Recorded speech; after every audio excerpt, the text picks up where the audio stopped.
Hello friends, welcome back to our channel. And आज हम पढ़ने वाले हैं इंटेक्स क्वेश्चन। तो चलिए फ्रेंड, अपना पहला क्वेश्चन देखते हैं। A solution of substance x is use for white washing. तो आप लोग वाइट वॉशिंग देखकर समझ ही गए होंगे कि ये सब्सटेंस एक्स आखिर है क्या। कि ये सब्सटेंस एक्स और कुछ नहीं बल्कि ये कैल्शियम ऑक्साइड है। ठीक है, तो बोला है यहाँ पर पहला क्वेश्चन दिया है, name the substance x and right it's formula. और दूसरा क्वेश्चन दिया है, right the reaction of the substance x and name in question number 1 above with water. तो यहाँ पर बोला है कि फर्स्ट क्वेश्चन में तो उसका एक्स का एक सब्सटेंस का नाम पूछा है और इसका फार्मूला। और देन सेकंड क्वेश्चन पूछा है कि वो जो ऊपर वाला जो सब्सटेंस एक्स है वो वाटर के साथ रिएक्ट करके क्या फॉर्म करेगा वो लिखना है। तो चलिए हम पहला क्वेश्चन का आंसर देखते हैं। तो आंसर कुछ इस प्रकार है, the substance is use for white washing is calcium oxide. जैसे कि आप लोग को मैंने बताया पहले ही, कैल्शियम ऑक्साइड है। And it's formula is CaO, calcium oxide. और इसको हम जनरली क्विकलाइम बोलते हैं। तो अगर हमें पता है तो हम लिख देंगे क्विकलाइम। लिखने से जो एग्जामिनर है उसको अच्छा इंप्रेशन पड़ेगा और उसको भी पता होगा कि अरे बच्चा तो जानता है कि कैल्शियम ऑक्साइड को हम क्विकलाइम भी बोलते हैं। तो ठीक है, तो चलिए हम दूसरा इसका आंसर देखते हैं। दूसरा आंसर था ये सब्सटेंस एक्स तो कैल्शियम ऑक्साइड था। तो कैल्शियम ऑक्साइड जब वाटर के साथ रिएक्ट करेगा तो कैल्शियम हाइड्रोक्साइड फॉर्म करेगा इन एक्वस। कैल्शियम हाइड्रोक्साइड को सिलिक लाइम भी बोलते हैं। आप लोग ने मेरा पिछले वाला वीडियो देखे होंगे तो आप लोग को पता होगा, मैंने उसमें अच्छे से बताया था। और ये तो CaO, कैल्शियम ऑक्साइड, इसको क्विकलाइम बोलते हैं। तो चलिए हम अपना सेकंड क्वेश्चन की तरफ बढ़ते हैं। तो हमारा सेकंड क्वेश्चन क्या है, why is the amount of gas collected in one of the test tube in activity 1.7 double of the amount collect in the other, name of this reaction. तो बोला इसमें दो क्वेश्चन पूछा है। बोला कि जो एक्टिविटी 1.7 है जो कि इलेक्ट्रोलाइसिस ऑफ वाटर था, आप लोगों ने किया होगा, पढ़े होंगे। तो उसमें बोला है कि दो इलेक्ट्रोड था। तो बोला है कि उसमें कि एक इलेक्ट्रोड पे दूसरे इलेक्ट्रोड के बजाय मतलब डबल वो अमाउंट ऑफ गैस वहाँ पर कलेक्ट हुआ है। तो वहाँ पर ऐसा क्यों हुआ है और उस गैस का नाम क्या है। तो चलिए हम इसका आंसर देखते हैं।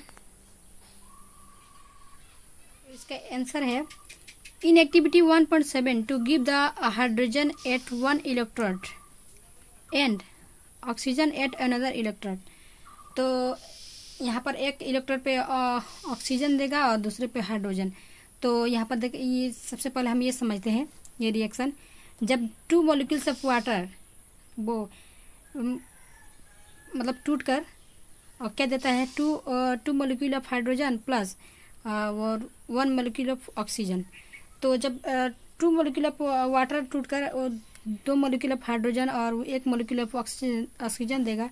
तो जाहिर सी बात है कि जो हाइड्रोजन वाला इलेक्ट्रोड है उस पर ऑक्सीजन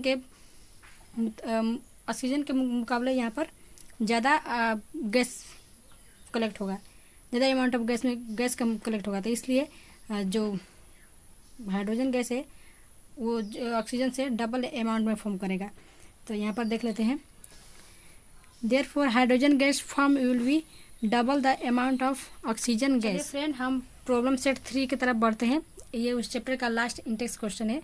तो चलिए पहले इसका हम डिस्कशन कर लेते हैं, देन हम बेक एक्सरसाइज डिस्कशन करेंगे। ठीक है, तो चलिए देखते हैं पहला question, why does the colour of copper sulphate solution change when an iron nail is dipped in it. बोला है कि कॉपर सल्फेट सोल्यूशन है उसका कलर क्यों चेंज हो गया जब हमने आयरन नेल को डिप किया। तो चलिए इसका आंसर देखते हैं।